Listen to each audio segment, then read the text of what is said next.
আমরা করব জয়,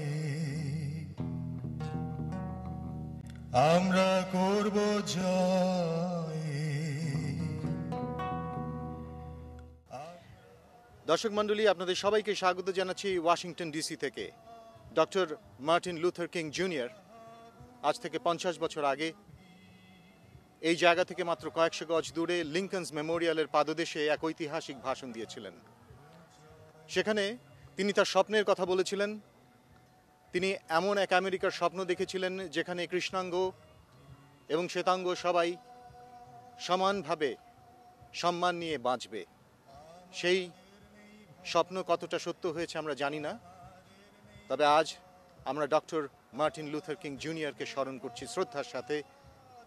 50 বছর অতিক্রান্ত হয়েছে।